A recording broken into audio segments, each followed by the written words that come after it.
My name is Charley Hooper, and I grew up in California in the Santa Clara Valley, which is now Silicon Valley.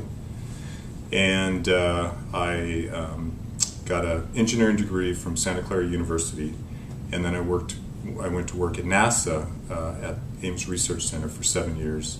So I did fluid mechanics and computational fluid dynamics experiments and things. It was very high-tech, very cool. Mm-hmm.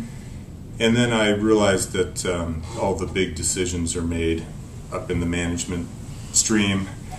And for example, the space shuttle had some really crazy design features to it that were completely politically driven.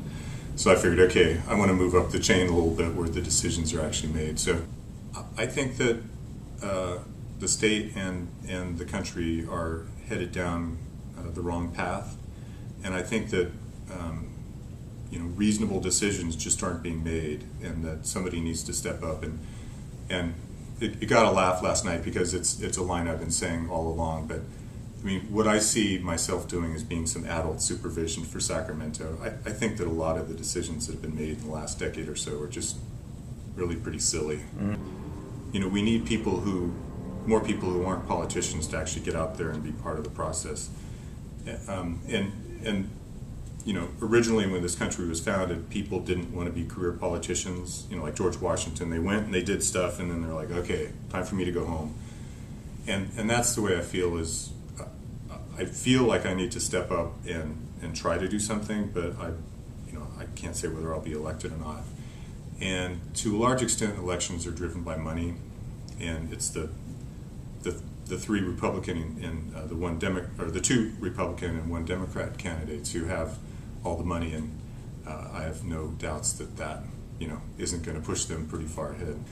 A libertarian, which is actually kind of like half Democrat, half Republican, can actually, in some ways, I think, maybe bridge the gap between the two camps. And I would be seen as an independent, and so every time whichever group wanted that vote, they'd have to come to me and actually, make a case for it. So the Republicans would be saying, hey, come vote with us, and the Democrats would be saying, come vote with us. But I wouldn't be beholden to either group. I'd actually kind of like be walking down the middle of the aisle instead of on this side or that side. There are local issues, but I think by far the biggest issue is the state overall. And I think the economy isn't very good right now, and also the state government budget is really in a mess right now. And I think the two of those are actually linked together. That I think that there's public safety that you wouldn't want to cut that unless you're absolutely sure it wouldn't be affecting public safety.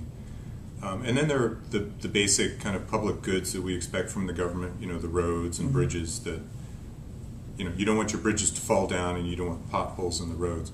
And then there's education, which I think is an important part of what the state government does. But with all those things, there are many, many ways that I think you could simultaneously save money and improve services.